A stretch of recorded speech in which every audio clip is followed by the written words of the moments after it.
The film you are about to see miraculously survived the ravages of World War II to remain as one of the most important visual records of the founder from the pre-war period. The film's title is Budo, and it was shot at the Asahi News Dojo in Osaka in 1935. The founder, Morihei Ueshiba, appears at age 51, giving a truly impressive demonstration of his martial skills. Morihei's art at this stage a transition phase between the Jujutsu-like techniques of Daito-ryu Aiki Jujutsu and modern Aikido. Several important historical figures can be seen in Budo, including Takuma Hisa, Shigemi Yonekawa, Tsutomu Yukawa, and Rinjiro Shirata. Let's return now to the heyday of Aiki Budo and the dynamic technique of Morihei Ueshiba.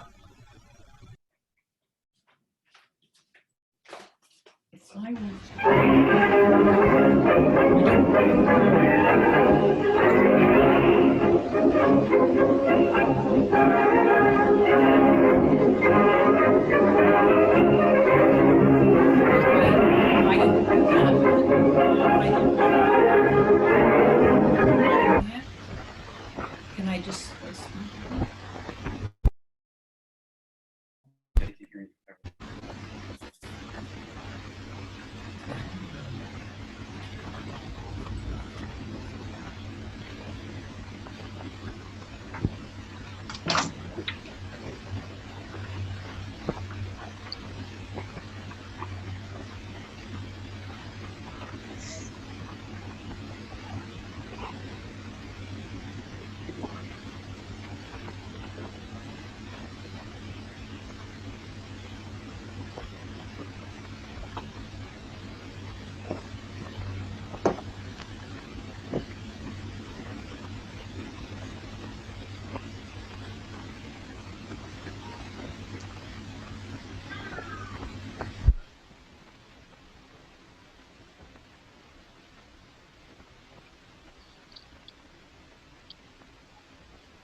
Anyone speaking?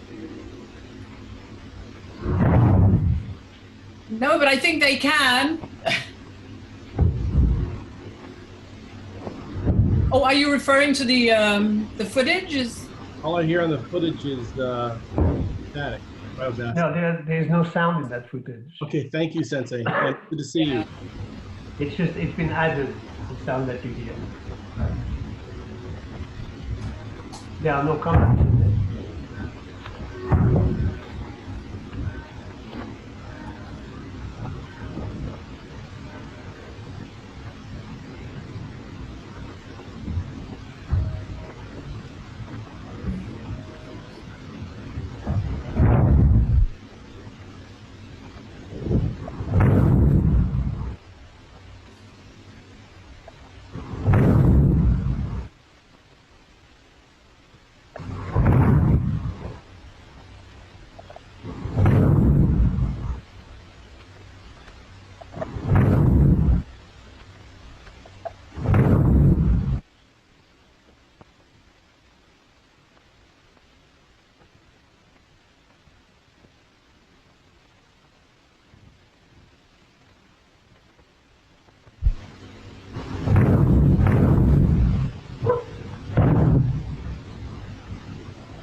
You can tell there's a pre-World War II.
Wow. Can you hear me? Yep. I'm on. I didn't mean to start the session right away and get right into the film, although it's absolutely amazing, before actually just saying hello to Didier and inviting him into the group and saying thank you. I think that I don't need to introduce him. I think everyone who's here knows Didier. And he, I just felt that to invite him on this special occasion of Sensei's memorial was really, he's one of the people that I know who has probably the deepest background into our Aikido and Japan and probably Sensei. So welcome Didier, welcome everybody else who's come, who's here. And now we're open for questions. And maybe what I'll do is I'll go back and we can play this without any sound at all. So that would just be background to conversation. And then we have another special video to show that Didier has given us, a special video of O-sensei demonstrating with Chiba Sensei and Kanai Sensei. It's not a video that I've seen, so very excited about that. So please, thank you, Didier, for being here. Yeah, welcome. My pleasure. Yeah. So please, anyone, any questions?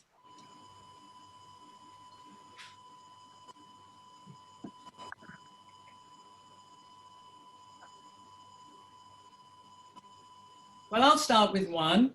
Going back to the beginning of the video,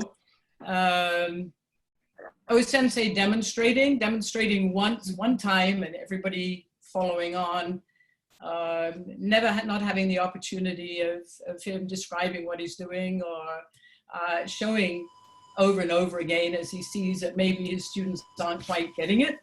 But I think that was the tradition back then of teaching. It's not really a class. You have to put this back into context. Can you hear me? Yes. Yes. This is in 1935, so it's only a short few years after Omotokyo has been disbanded.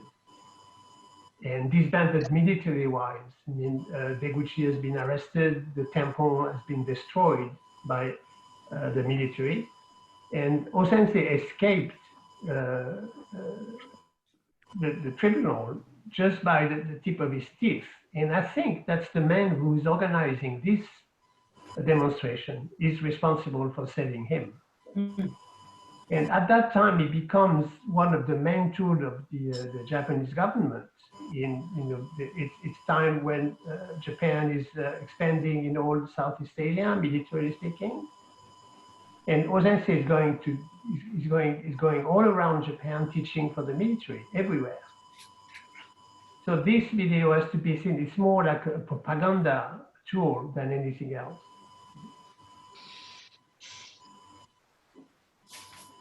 You've been there. Where were you? How do I get back here? Hi, Didier Sensei. I have a question for you. I was noticing that you trained in Japan for a really long time. Obviously, a lot of weapons and Iaido. I noticed their grip was the form with the wide grip with about a hand's width in between. Was that what you did it change sometime, or is that the way it is in Japan still today? Or I'm just curious. Wait, I don't get what you want to say. Here we have a really close grip on our bokken and our sword, our hands almost together. And there they had the style where there was about a hand's width gap between their hands. Yeah, pretty much. That's where the left hand is very close to the tip of the tsuka, the bottom tip, and the right hand is on top. It's close to the tsuba. So according to the length of your tsuka, there is a pretty wide space between your two hands. That's what you're asking? Yeah, I was asking if that's typically what if it changed over in Japan that you saw it all, or was it always that way? I don't know.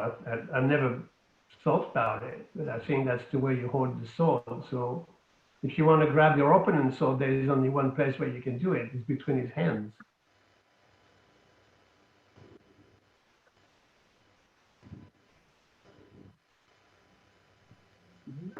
Thank you.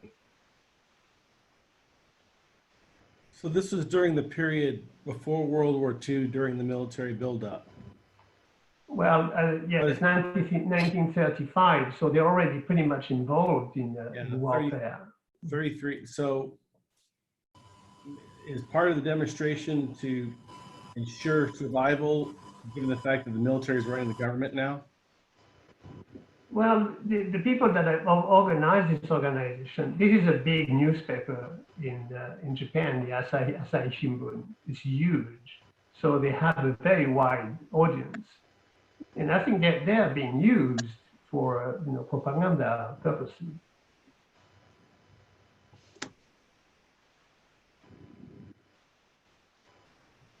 Can I ask a question?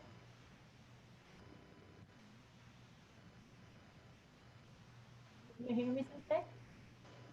Yeah, you have to speak up. Sorry, can you hear me? Yeah. Did you ever train with him?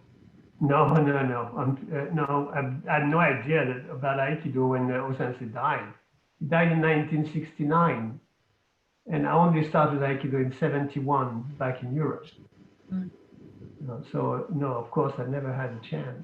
And also, you have to realize that O-sensei, what we see now, this is before war. So when 1940 comes, 1940-42, when he leaves Tokyo and settled in Iwama, after that, it's a completely different thing. Then he doesn't teach anymore.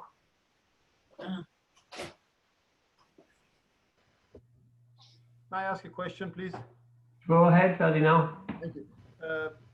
Do you think Aikido is changed from the time that he was training till now? I mean, he started in the beginning of 20th century. We are in the beginning of 21st century. Did you change? Yes and no. If you what you see right now, what we see on the screen is pretty familiar, isn't it? Yes, very.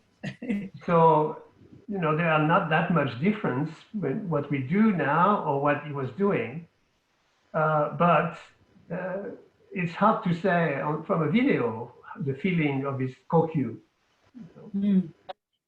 How strong was he? Everybody said he was extremely strong.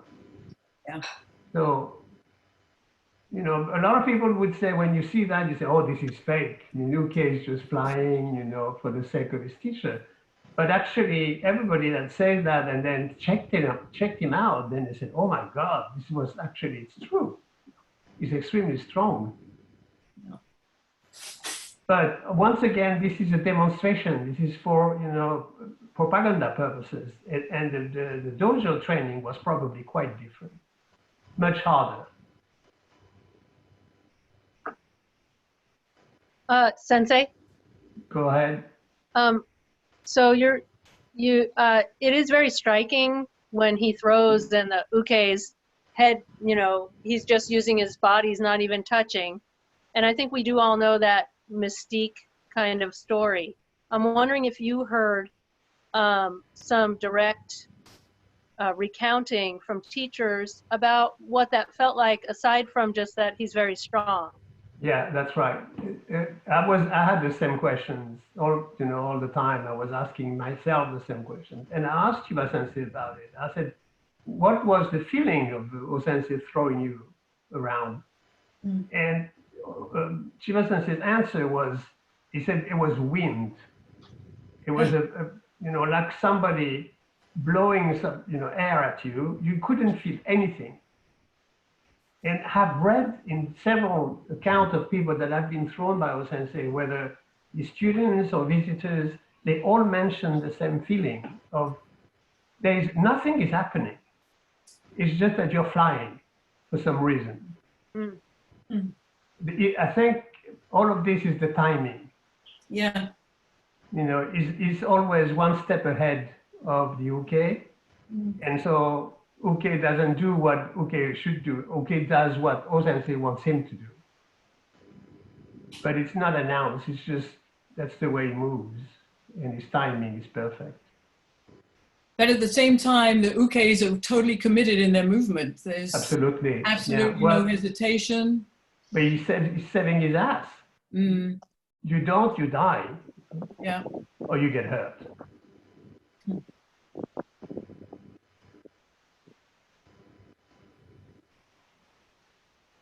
Did you hear stories of people getting hurt aside from the hard training, where O-sensei would actually hurt people? Yeah, I think there were many instances in the dojo of people getting hurt. But you wouldn't go.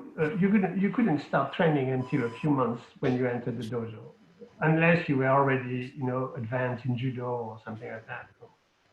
Otherwise, even Chiba Sensei was saying that at the beginning, for about 6 months, he was just sweeping the floor and cleaning.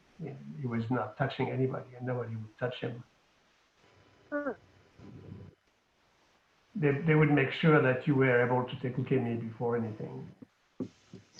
Do you know if O-sensei would teach beginners who didn't have any background, like in anything?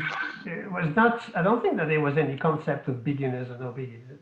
It's not, it's just, I don't know how to put this. It's just training. You come in, there were no ranks. So, except, especially at this time, before the war, let's not talk after the war, it's different, but before the war, there is no rank. So you don't know who is a beginner. So somebody that doesn't take ukemi very well, that's all. So why were the ranks established? The rank was established by Kishomaru Toshu after the war, after 1948, because the Aikido became public. And, they were charging people for lessons, they were taking money. O-sensei was not charging anything. It was just people would give, gifts to him, big ones. If you wanted to be in the dojo, it would cost you, half a year salary, probably. I mean, only rich people can afford it. So who are these ukes? And these people are all Omotokyo people. They belong to the sect, the Shinto sect that O-sensei was connected to. So they were in the sect, and then O-sensei would teach them because Deguchi wanted him to teach Aikido within the Omotokyo religion. But at that time, 1935, it was separated from the sect, just for safety reasons. He was still a believer, but he was not he was not making it public anymore.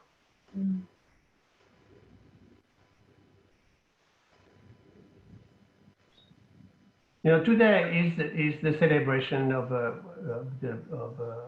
Sensei's, O-sensei's passing away, and there is a ceremony in Iwama for that occasion, and the Shinto priests that celebrate that conduct the ceremony are all Omotokyo priests.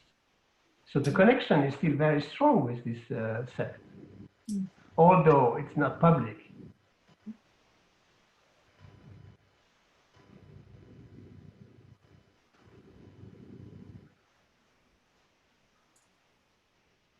Sensei, how did Aikido relate to Omotokyo?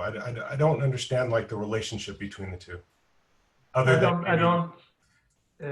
don't know either. Well, all I know is that O-sensei heard about Deguchi. Deguchi Onisa Budo was extremely famous in the 20s and the early 30s in Japan, and it was extremely popular. His sect, they're talking about several millions of members in his sect. This is why the government took umbrage on that and decided to get rid of them, because there were too many. And they were pacifists. They were against the war, and they wanted to liberate people in a pacific way. So they wanted to get rid of him. So I don't know, but Deguchi was apparently somebody who was very charismatic. He was a music composer, he was a poet, he was a writer. He had a huge influence on people that would get close to him. And if you read, I've read a couple of biographies of Deguchi and Omotokyo, and O-sensei was he was hardly mentioned in the biography. He was just a member of it, and he was conducting his Aikido school within the compound of the religion, but that was about it. So everything was Deguchi, Deguchi, Deguchi.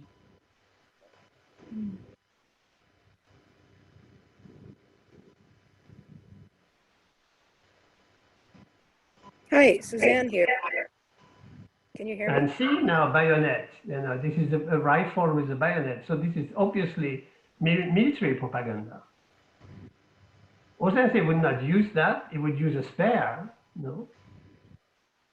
Right. Yari and not this, I don't know, you say bayonet in Japanese. You know that?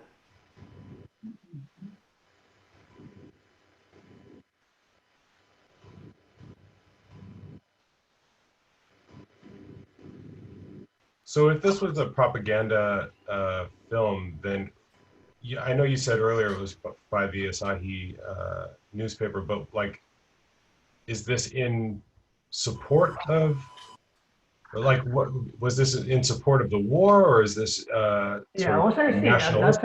Osensei at that time was very much in favor with the government authorities. So he was teaching the Navy, the military, and a lot of people that are connected to the government. So this was more than a propaganda thing. It was more like a promotional video for him. I see. In spite of their pacifism?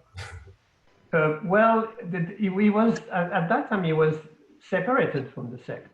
I mean, he was not estranged from it, but he stepped away from them. So he was not in trouble. He never went to jail. You know, where most of the members of the Omotokyo sect went to jail for a long time.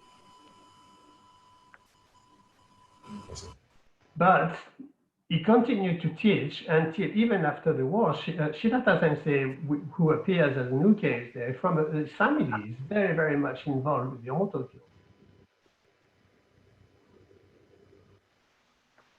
That's interesting.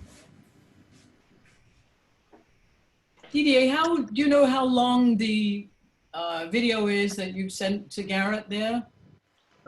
It's long, but you have at first there is a short passage where Osensei is demonstrating things that you can from Iwama Dojo, so you can pass this, and then it turns into the Nagoya temple thing. Okay. But So we don't have to look at it all the way. I mean, you can just put a few minutes and then we can discuss it. Right. So should we go straight to the demonstration with Sensei? Yeah, I think so. Or? Yeah. Okay. So maybe 2-3 minutes after the video, after the film starts. Yeah, All Sensei, Coral Sensei, if you just stop sharing your screen, then I can share on my other computer here. I'm going to stop sharing this. How do I do that?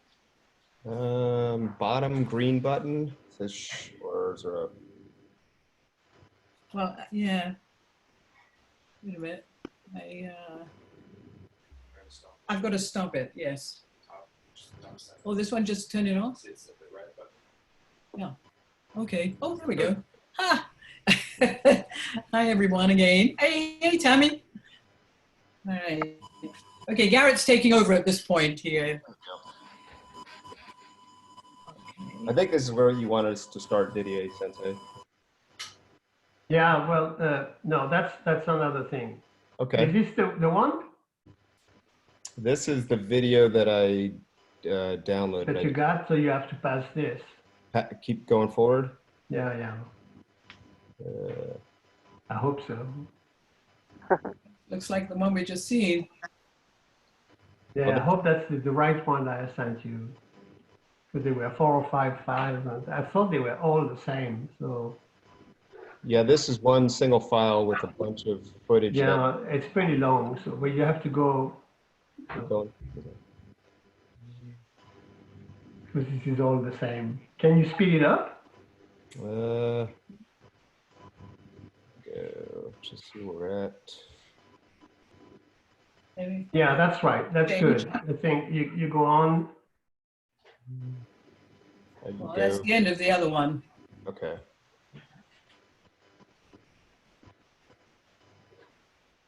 I can only fast forward in batches.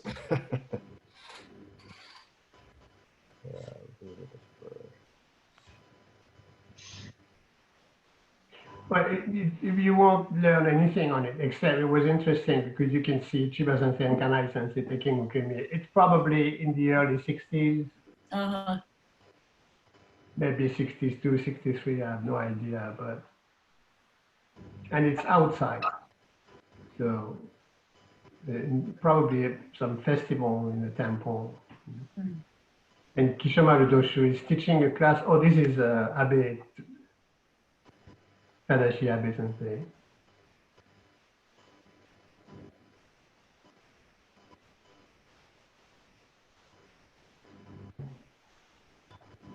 These are all these deshis are the guys from before the war. You know? Mm.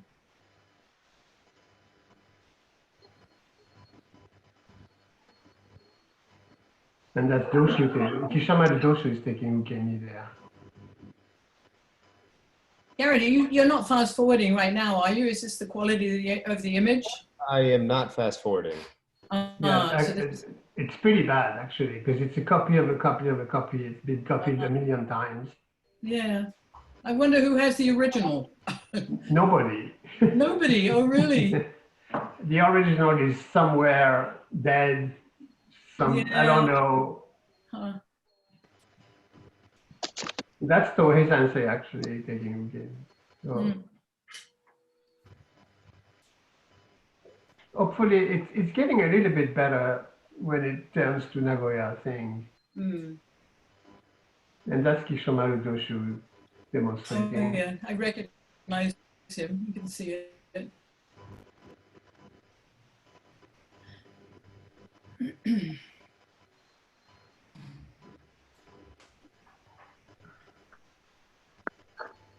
You know, I have to, in watching this and the image of O Sensei, I mean, a little bit earlier, he looks like a wind. If you're a visual person like that, or there's something about how he moves.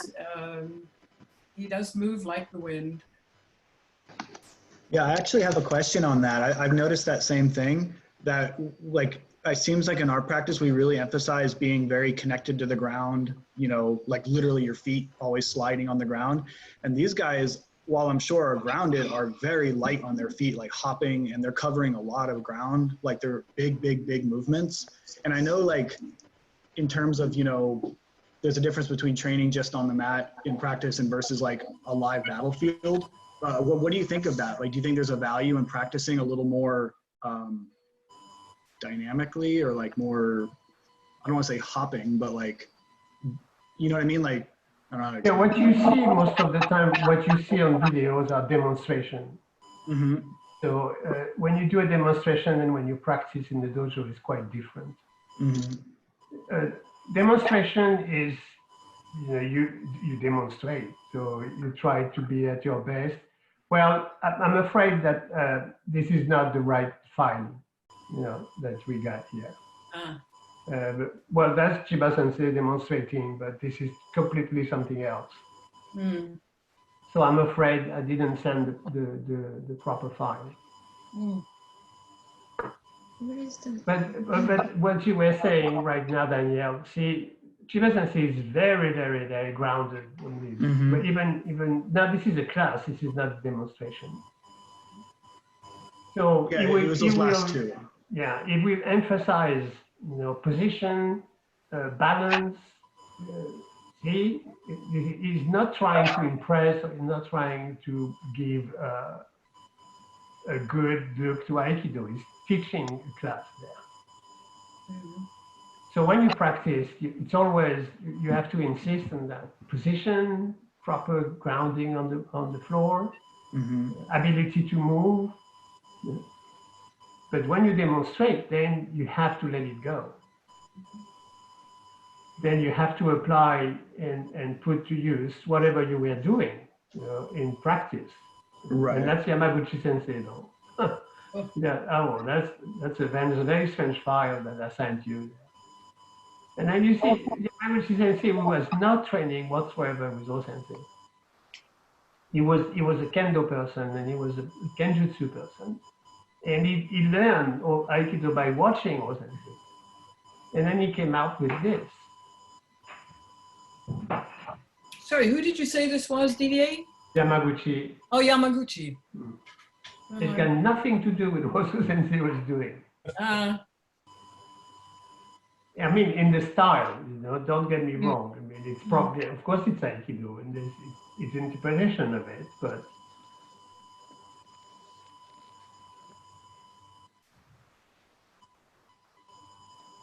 And he came after the war. So he met O-sensei probably in the early 50s.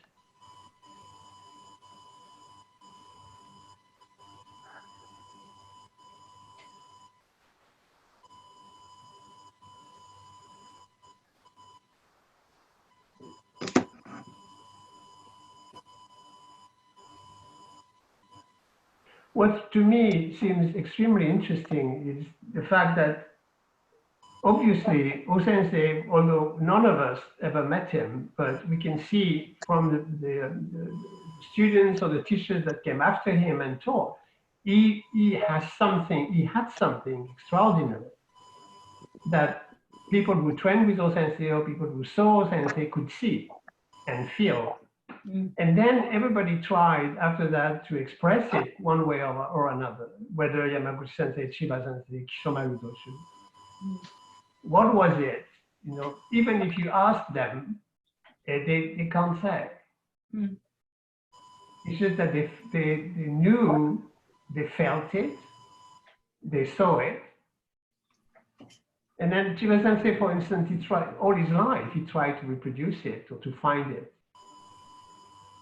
And so was Yamaguchi Sensei. Same. He was just practicing all the time and trying to find it. The O-sensei at one point, it seems that he found it. And then he kept saying, well, this is it, this is it, this is it. But what was that it?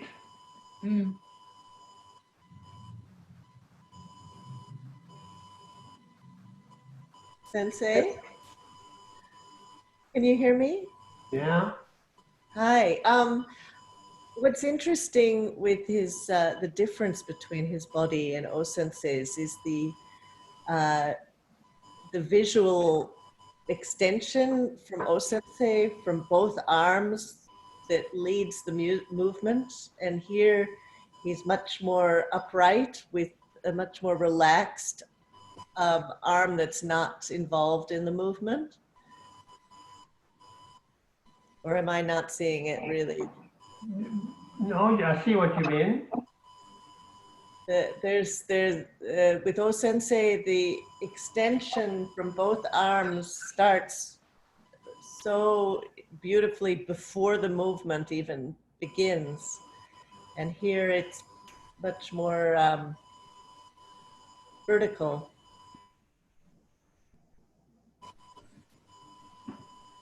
Well, there's maybe there is not one Aikido. There is you have to define what Aikido is. If it's a state of being, then everybody is doing Aikido, right? But nobody looks like the other one. No. So where Aikido is somewhere in the center of this person, somewhere there. Now the expression of it is going to be different because he probably is a different person.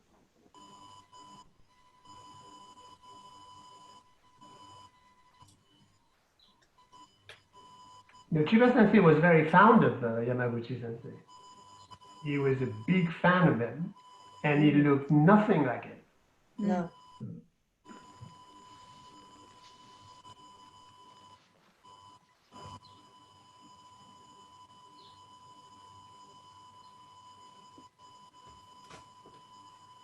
Sensei, you said that a lot of the Aikido, Aikido it changed dramatically after Kishimaru Doshu put the book out and standardized a lot of things to the best he could. Are there any existing schools, or is there any schools that exist today from the pre-war Deshi, and how does the Aikido differ, if at all? But all of the teachers that left Honbu Dojo, whether Nishio Sensei, Shiyoda, Saito, Tohei, Sudano Mari, there are more, Mochizuki, they all say that they have the right, the truth Aikido. And that they left because Kishimaru Sensei was not doing O-sensei's Aikido. But why would they say that? You know, who are they to say that?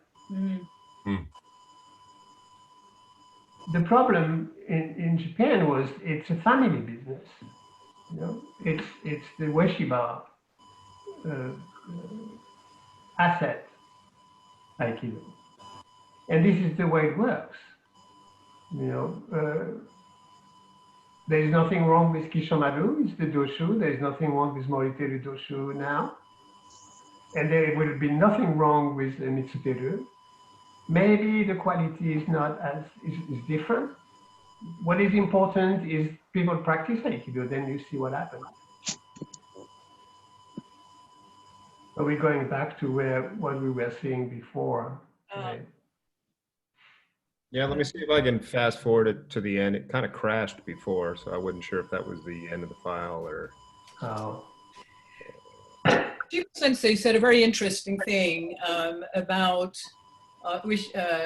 the second doshu, and I think probably the third as well, that because of their position, you might say the leadership of Aikido, they were not allowed to express any personality in a way in their Aikido, that it had to be so pure that you didn't get a sense of their character from their Aikido, which is what I think you get in all of these other senseis, you know, who take off on their own. You really see they express themselves in a certain way. Chiba Sensei was Chiba Sensei, you know.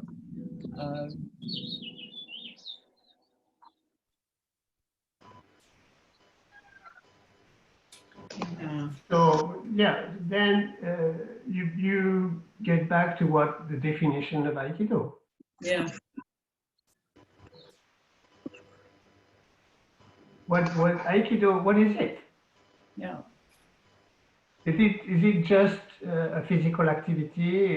It's not, obviously. It's not a very efficient martial art when you think about, you know, boxing or MMA or a gun. We have 10 more minutes. Do you think that O-sensei was encouraging of that kind of expression of personality or specific characteristics of his students? I think that he was not concerned about that. I don't think so. According to what, you know, people that have known him and been close to him.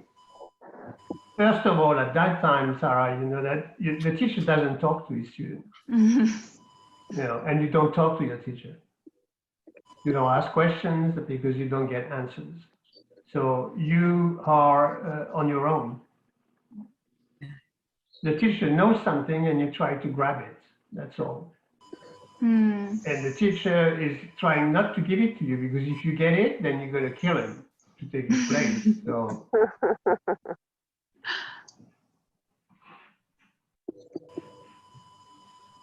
So you have that conflict all the time between the teacher and the disciples. How can I learn what the teachers know and then, you know, not make him see that I've learned it?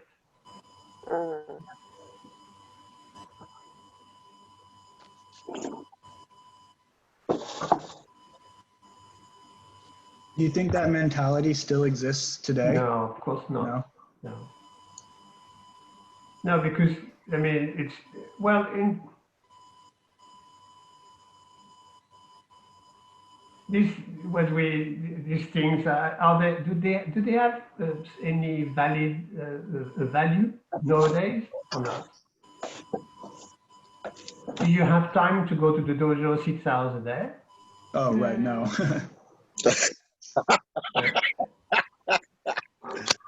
And spend half of your life doing this, you know, training. But I mean, this is what it takes. Yeah? I mean, we wish you could, right? Yeah, but this is what it takes. What I don't know what that's you. RC, the you talking. In whatever you do, you involve yourself fully, right? You put all the time you have in what you want to do. Everything. Your job or your passion or whatever it is. Right. Garrett, if you could turn off the image, I've got another one here that's a little bit clearer of O-sensei. Certainly. Okay. Mom. Okay, I want to go ahead to. All right. Okay. Oops.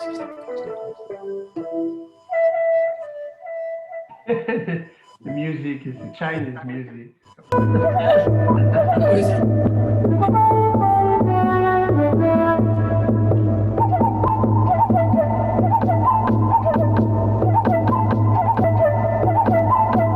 didn't mean to stop the conversation. I could mute this. Let's mute this. Yeah, you should mute it anyway. Yeah. There we go. Yeah, okay. Good. I just have it as background.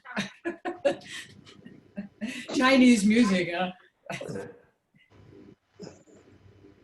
Sensei Crane, it was something very interesting you said about the second and third doshu, how they couldn't really, they really had to be pure and they couldn't let their own personalities out in their training.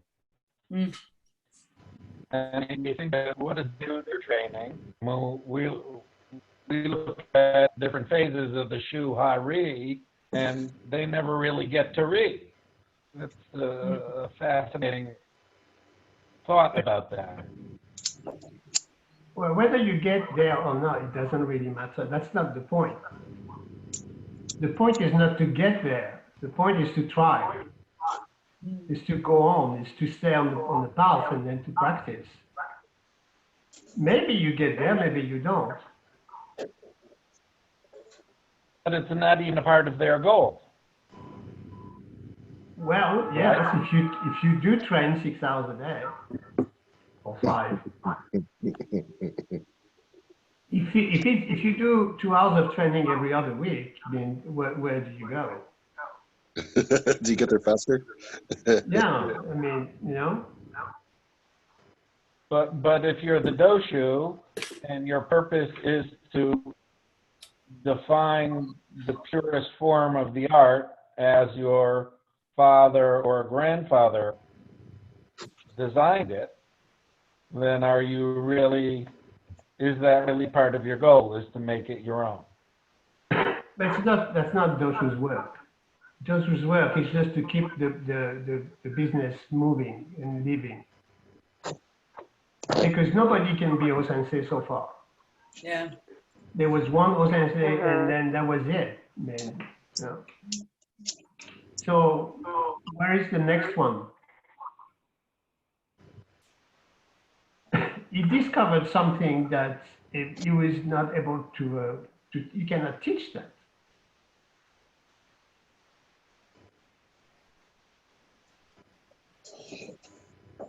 Well, I did have an experience taking a kemi from Kishimaru Ueshiba at an early summer camp in the US.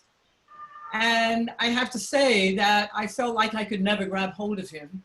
So he had amazing timing and was incredibly light. And, you know, he was... Yeah, by the way, this is Tamura Sensei taking kemi there. Ah.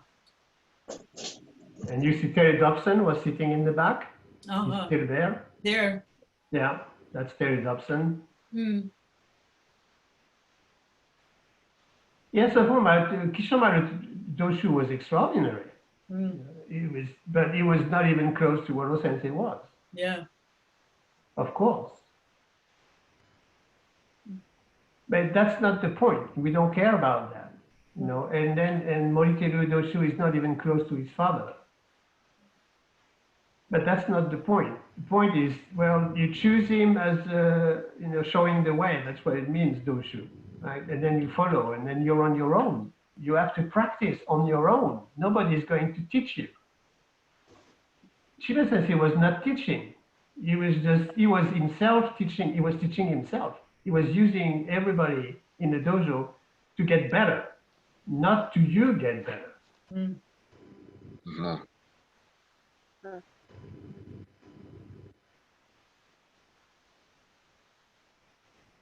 It's about theft of the art at some point, right? Yeah, exactly. And that's why I think don't know if it's just a Japanese saying that you have to steal from your teacher. That's not a concept of Western learning.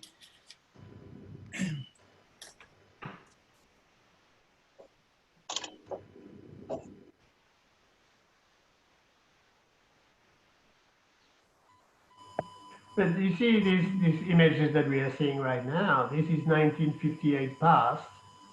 So he's in his early 70s. He was born in 1983, right? So 58, 68, yeah. He's in his mid 70s, and he's back to, he does a lot of basic stuff, you know, Yeah. Ikkyo, Nikkyo, Iriminage, and all Suwariwaza and Kokyunage, you know, Kokyuho. Really hasn't changed, has he? No, I mean, you're right. It doesn't change. Yeah. It practices all the time. You know? And He's then, of the course, same age. He's the same age as you and I, Didier. yeah, I wish I was as good.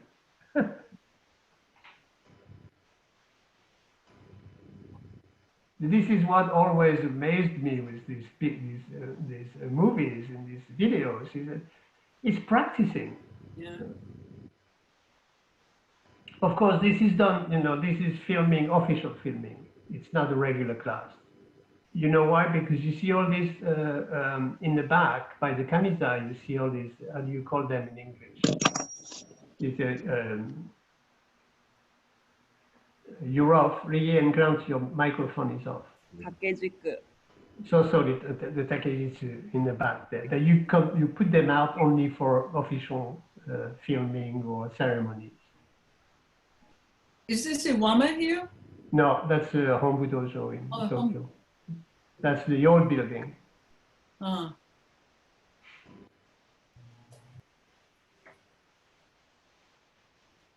Sensei? Mm-hmm. Can you hear me? Suzanne here. Yeah, hey, Suzanne. Thank you for coming to this, and thanks for the video. It seems like, you know, thinking about, just reflecting on the conversation, there's this continual tension between being true to what you learned from your teacher, being true to what you think he brought through, and trying to carry that forward. There's a certain tension between that, this continual investigation and exploration in yourself, and becoming that unique embodiment of the art that only you can bring through. And so I'm curious, you know, I think of like 10 years out after O-sensei died, what was the state of all these, you know, teachers who went out of the world, carry forward, but also created their own kind of flavor and embodiment of the art. And what lesson do we have there to look forward now in, you know, it's kind of like a continual organizational group themes around when a founder dies, or when people develop to a point where they kind of have to break away from what came before, they need to bring through what is personally there, but also this tension with wanting to be true to the it, if you will, the essence of art. Well, for us, it's very difficult because we never saw or we never practiced with O-sensei, who is the founder of Aikido and is the initiator of it. So we have no idea actually what it was. So we have to trust whoever approached him and hopefully understood what he was doing and is trying to pass it. But when you think about, for instance, we are all have in common the same teacher, which is Chiba Sensei. And Chiba Sensei actually spent very little time with O-sensei, only a few years, and not on a permanent basis, just, you know, a few months a year for only maybe 4 or 5 years, that's it. So let's say that he spent 4 months a year with O-sensei, that's about altogether 2 years. Then he's going to spend, Chiba Sensei is going to spend the rest of his life trying to find out or to reconstruct whatever he thought Aikido was. And then we learn from it. Right? I think that's actually him right here, taking ukemi. Maybe not, maybe Tamura. Do you understand what I mean? You have somebody like Chida Sensei, did he get really, did he understood what O-sensei was doing or not? He probably did, without knowing it in his body. And then he tried to reproduce it or to reconstruct it. And we come, way after that. Could that be Saito Sensei, by the way, taking ukemi? It doesn't look like Chiba Sensei. No, the Saito Sensei at that time was in Iwama. He wouldn't be here. Well, Chiba Sensei, early on he'd say, oh, you need to be, those that were in his Kenshusei program, you need to be, a good 5 years, and then it became 10 years. It was never enough to stay. You were never finished with your study. Yeah, you're right. But Chiba Sensei, he didn't want to leave O-sensei. He was just, he had to go. On to, on. He was sent to England in 1966. He didn't want to go.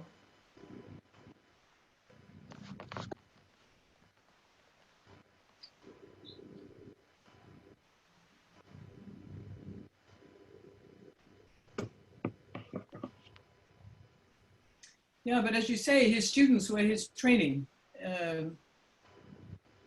material.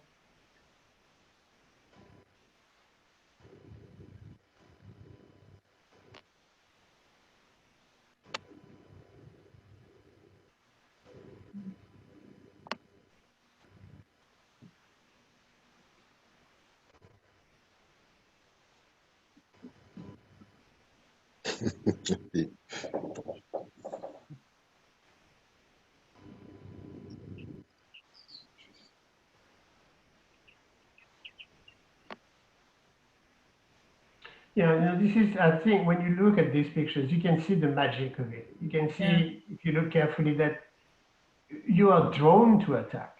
You don't want to, because you're gonna get hit, but you have to.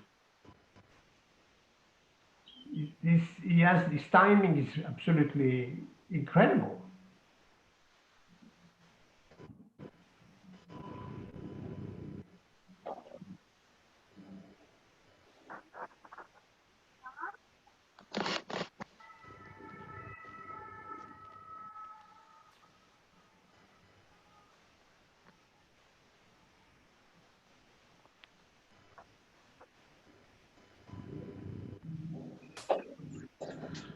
Sensei, you said that O-sensei wasn't teaching; he was just training and learning himself. What was it like as his uke?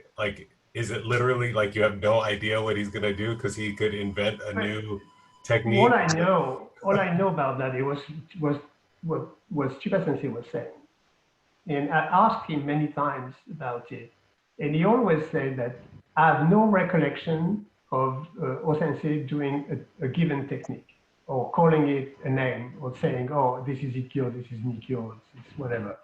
He was not naming the techniques, he was just moving, he was not doing. So there was not a class per se the way we do it now. When you say, okay, we're going to practice Shomenuchi or Yokomenuchi and then Nikkyo, Shihunage, Iriminage. No. There was nothing like that. Where did the names come from? And the name was different, right? Yeah. But this doesn't matter. You can call it whatever you want. I mean, who cares? Well, in a lot of schools, they do come up with they have different names too, right? Sure. Yeah. Why not? I mean, it's not the Bible, so.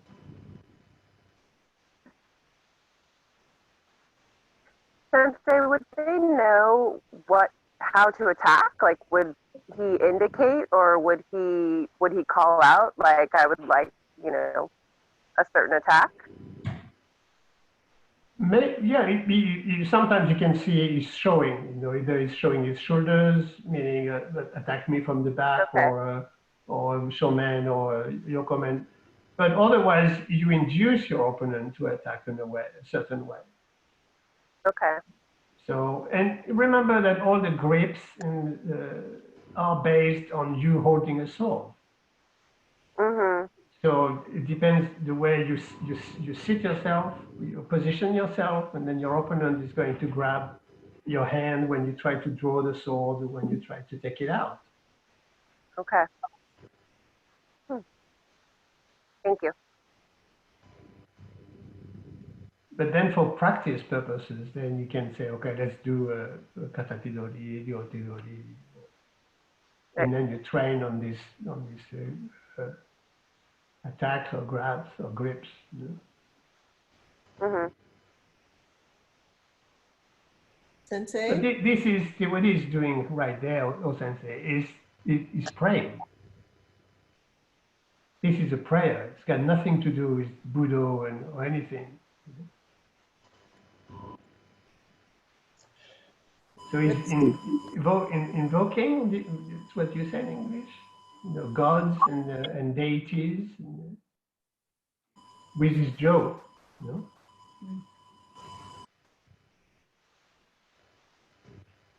What's interesting in training lately for many years now in Australia is the students here following Sugano Sensei will demonstrate in tests and in training many directions with the jo, so you're just free movement, which in a way tries to look like this kind of movement, which you say is a prayer. And I'd never seen that before. I'm just interested in how this, you know, little parts of what is remembered carry on in different schools in different ways and becomes embedded in the system of teaching. Yeah, well, you know, Saito Sensei tried to devise it to the Jo 36 motion of Jo's, but also he was not teaching that, he was not showing that at all. So it's just that when you see this and you say, oh, maybe we can, you know, sort of materialize it and show, no, it's just, I think it's a prayer, just he's doing right now, you know. He's doing the same with this little fan, you know. These are the Shinto, see? The Shinto, what is it in English? Offering. Yeah, offering and prayers.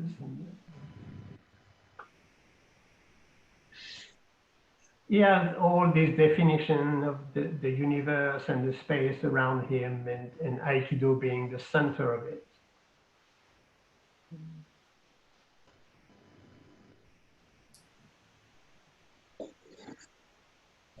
Yeah, there's also this side that we should not forget about Aikido is the spirituality of Osensei. He was an extremely religious person.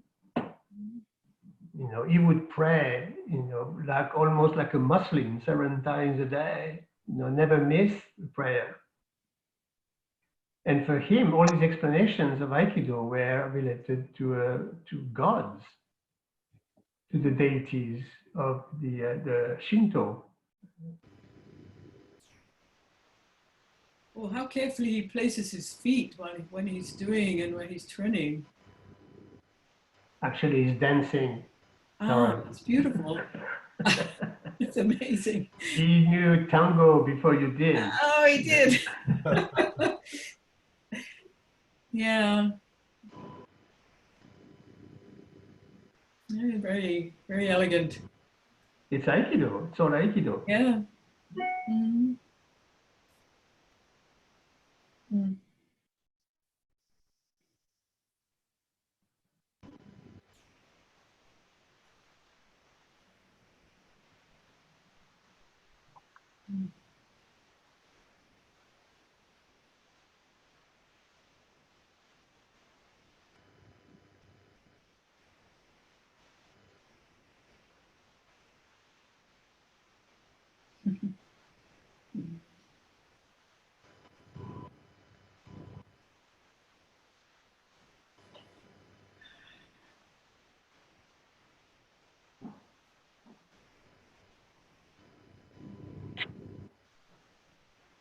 The Tabula Sensei again.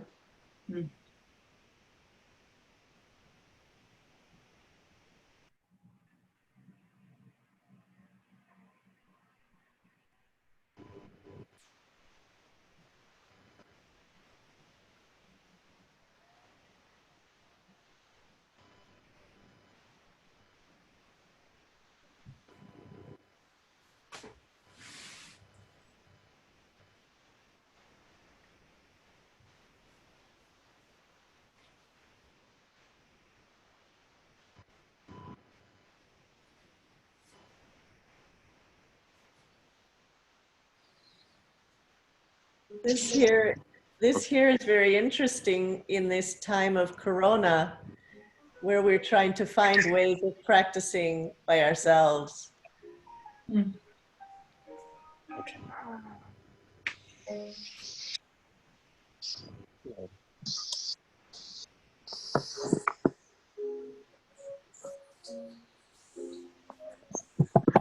Have to consider that most people live in homes and have to practice in their living rooms with really short ceilings. That's correct. Need a short Joe. You don't need a Joe. You see, you just need a fan. Yeah. If your ceilings are low, it's okay. Handwork.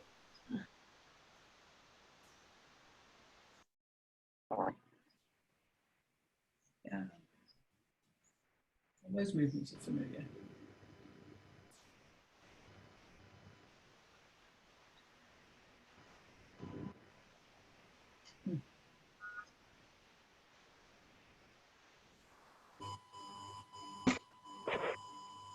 Sensei? Mm-hmm. Suzanne again. As you said, Sensei was a very religious man, and so Shintoism is really deeply running through his practice, his embodiment of the art.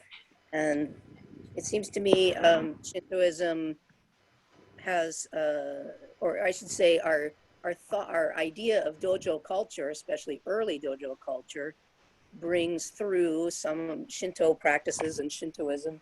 But now, as we continue to create dojo culture in different countries and under, with people who have different religious backgrounds and cultural backgrounds, I'm just curious about the impact of Shintoism in memorial celebrations or observances. O-Sensei Memorial has been practiced year after year. There's a certain way that there's certain rituals that we do in the dojo to honor someone who has passed. And I was wondering if you could speak a little bit to that, how the influence of Shintoism in how we honor in memorial services or memorial celebrations around the world. Well, I'm not a religious person, I tell you what. So, Chiba Sensei was not religious either. So we had to find a substitute to this because he was conscious that half of Aikido, half of O-Sensei's Aikido is religion. And so he opted for Zazen, hoping that that would be a proper substitute to Shinto religion. But O-Sensei was not a Buddhist at all, so he wouldn't sit, he wouldn't do Zazen. So, I mean, we are so far away from this. I mean, wherever Westerners, we are either Christians or Muslims or Jewish, very, very far away. That's Moliteru. Yeah. Well, I guess I'm thinking about the ritual of, bringing the sword out and opening it an inch or two, the kind of ki cry, the kinds of things that we put on the kamiza. on these special occasions. Yeah, but who knows exactly? And you know, who knows exactly what they are? These things, you know, in dojos. You know, the mirror, the sword, and the people don't know about it. They do this because they think that's what they should be in the kamisa. But for O-sensei or for Kishomano, there is a meaning to it. That's another aspect of O-sensei, though. He loved young women. He did. When You know, did and look, women? she's back. She's smiling all the way. Look at this. When did women first train with O-sensei? Who? When did women first train with O-sensei? Well, in the 30s, there were this young woman who did the book of drawings. What was her name? Not Kanemoti. I can't remember her name. She did that book of O-sensei's techniques, drawings. Oh yeah, she was that person. And O-sensei commented for them, and then it was published. And she was interviewed by Stanley Pranin. You can find the interview, very interesting. Shortly before she passed, like in the early 90s, she was living in Ikebukuro in Tokyo. And there were several women, she said. There were 3 or 4 of them training at that time in the dojo. No, Sensei, I've never seen him take ukemi. Oh yeah, He just took it with that little boy. Yeah. This video was shot by, this guy is French. He's a pilot for Air France, and he was traveling to Japan on a regular basis. And he and his wife were going to Hombu and train, and they shot these videos, and they also have an interview with O-sensei. That's Terry Dobson. He was a big guy. He was huge. Yeah, he was. O-sensei is laughing.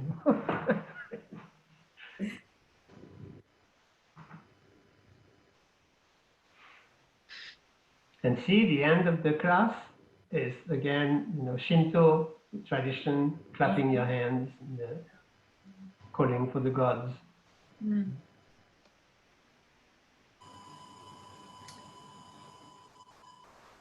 But this raised a big question, though, the spirituality of O-sensei, and whether we can actually discover or get good in Aikido without religion.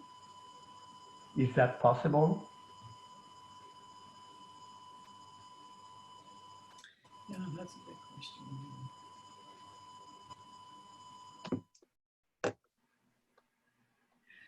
Well, I think that's maybe a really good point to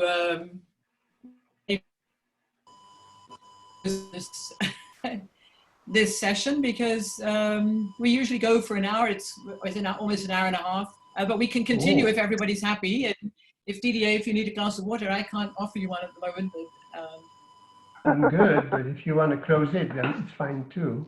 Yeah. Unless you have more questions. Right. Well, let's just open it up to more questions.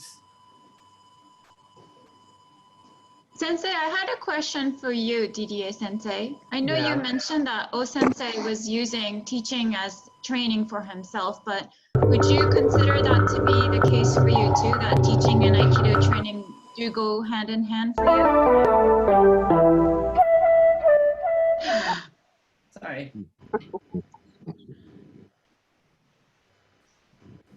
Well, first of all,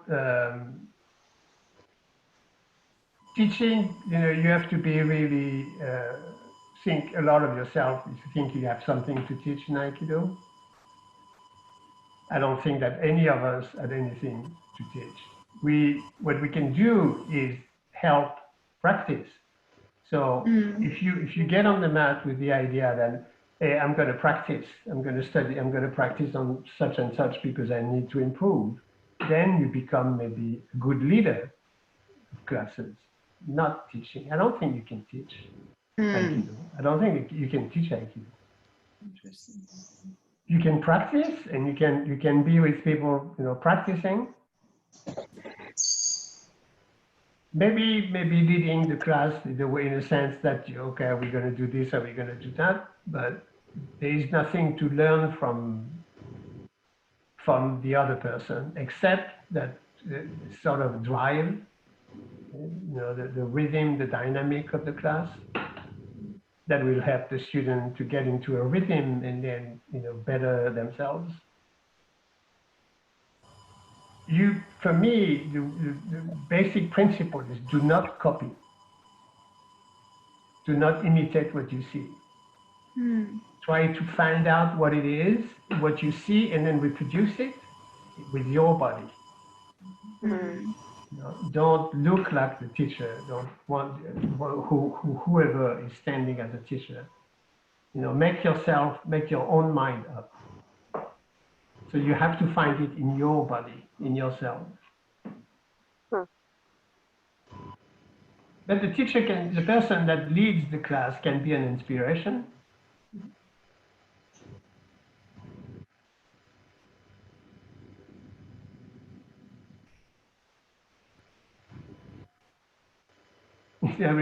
I remember, I think it's Doshu was writing about that, about his father, O-sensei, when he was retired in Iwama, and he would come by to Tokyo, and the class was going on in the dojo, and the house was separated from the dojo by a sort of a pass, like they were in traditional Japanese houses. And so O-sensei would go to the toilet in the dojo. So he would have to pass by the door of the dojo. And the class was going on. So he would pass by and give a look in the dojo and then go away. And then on his way back, he would give another look to the dojo and stay a little bit in the entrance of the dojo until his son said, "Oh, Father, you're here. Why don't you come in and practice with us?" So he would come in and take over the class, which is actually, he would just demonstrate for another half an hour, and then that was it. And all the students were saying, "Oh my God, no, not again, not again," because they would have to sit for 30 minutes or 45 minutes in Seiza, while O-sensei was just talking and demonstrating. Nobody wanted to go out with him on trips, because mostly you had to sit Seiza and listen to whatever he was talking about, all this Omotokyo business. And then suddenly he was looking at you, and you had to stand up and take ukemi.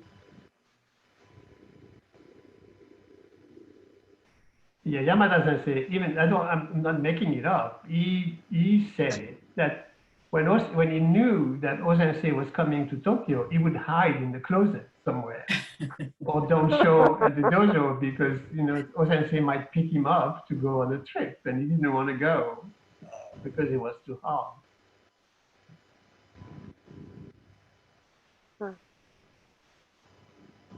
I can remember times in my own training with Chiba Sensei, who was quite a fearsome teacher, being in a certain kind of space in myself and sitting and praying that he wasn't going to call me up for ukemi. And usually if you try to avoid it, whatever your body language was, you would get picked.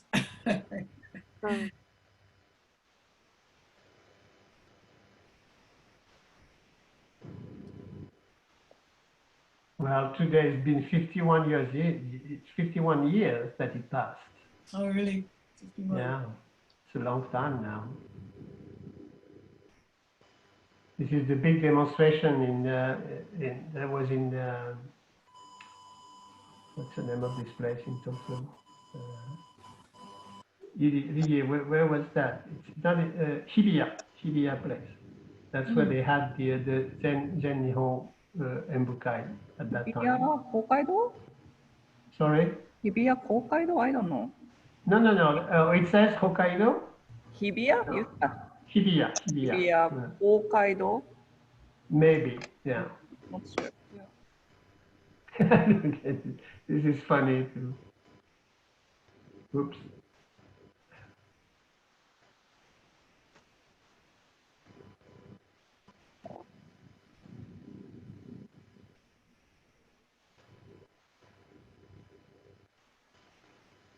how is this day acknowledged in Japan, or at Hombu Dojo, or in Iwama? In Hombu, there's in the evening the classes are canceled and they're showing films of Osensei. That's it. And then there is this ceremony in Iwama on the 26th. Today is, oh, well, yeah, it is the 26th today here. But I think probably it's been canceled this time and they just do films in the private ceremony. So the ceremony is conducted by Omotokyo Shinto priest.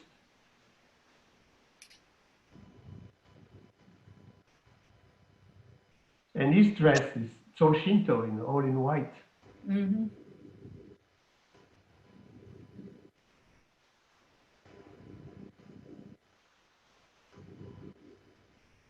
That seemed to be a big jump because all those, I mean, not all of them, but a lot of those movements looked as if he wasn't really even touching the uke. Yeah, but this is very late in his life. It is shortly before he passed. So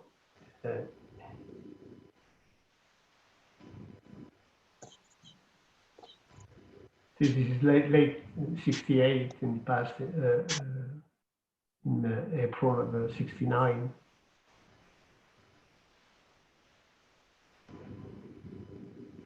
Yeah, but the other day was when you were 1 week ago when you had the same conference with George, and you were showing these videos of O-sensei and of Chiba sensei, and everything was irimi, entering, straighting, and that's exactly what O-sensei is doing. It's always threading.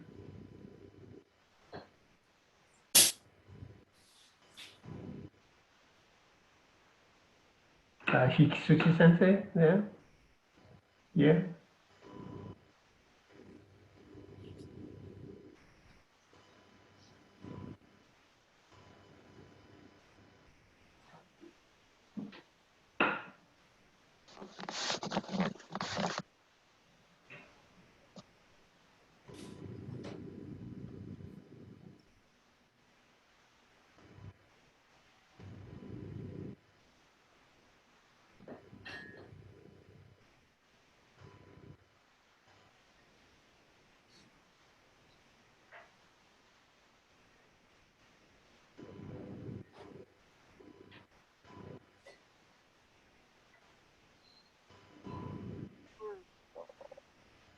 He wears his hakama on the short side. That's the peasant's way. You're going to go in the rice paddies. So.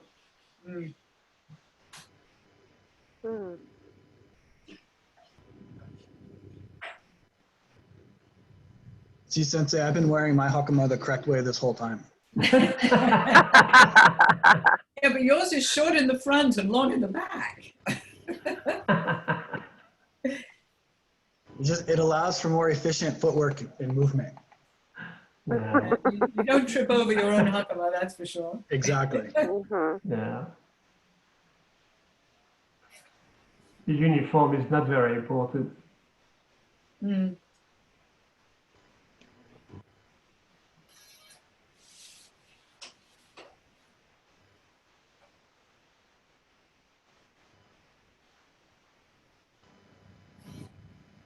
Yeah, this is in the Wakayama Ken. This is where O-sensei is from. He was born in Tanabe, but this is on the other side of Wakayama. It's in Kumano Jinja. I was there, short time. Yeah, it's a very nice place, this area of Japan. Beautiful. Very green. Yeah. Lots of rain. Lot of trees, nice onsen.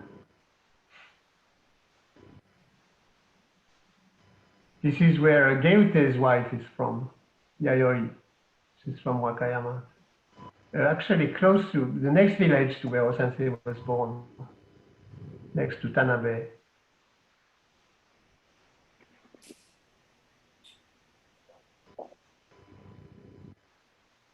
But this is on the other side. It's such a small town. This was huge. It's a hub. This is the heart of Japan. It's Yamato, what they call in Japan. This is where the country was born. You know, the Kinki Peninsula. So historically speaking, this is the heart of Japan. You know, this is where they come from. When I was there, we would have a Shinto celebration every month. They would have two, actually, one on O-sensei Matsuri Day, just every 26th of the month, and every 11th of the month, I believe it was like the day the dojo was founded. And the hair of O-sensei was in the shrine, or part of it. 11 is the day he was born, you know? Okay, so we had it 2 times. May 11.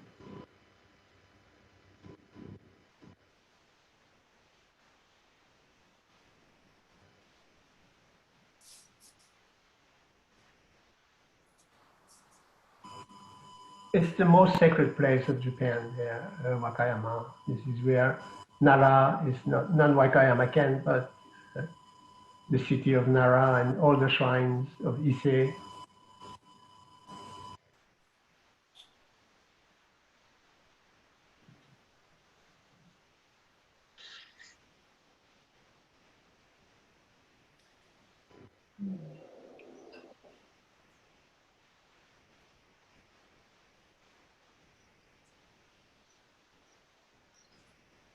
That was Ishimoto Sensei. There. Showing the way? Yeah. There's a they call it's called Kamakura, and so it's a stone step up the mountain with a shrine at the top. Yeah.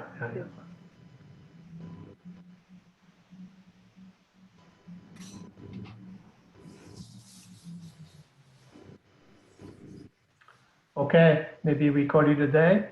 It's wonderful. Thank you, Sensei. Yeah, really. Thank you so much. You're welcome. Pardon? Thank you, Sensei. Thank you. Thank you to all of you. Thank you, Sensei. You know, before we leave, I want to just acknowledge the promotion of some of my students for this day. Garrett is promoted to 5th Dan. Omedetou gozaimasu. Congratulations. Kevin Liu is promoted to Yondan. Yu Brun to 4th Dan, Yondan. And to Shidoin, Tim Reynolds, and R.C. Miles. So congratulations to them. Congratulations, guys. Congratulations. Very happy for Congratulations. And great Bye, seeing everyone. Ferdinand. Thank you Bye, so much Tom. for looking in on us. And please come again. We kind of have open house like this. We're calling it Aikido, Armchair Aikido. It's usually on Saturdays at 11 o'clock in the morning, California time. So you never know who's going to be our guest. So please join us anytime. Thank you so much, Didier. It's great to see your face. You're welcome. Yeah. Take care of yourself. Yeah, we'll stay in touch. All right. All right. Thank you. Bye,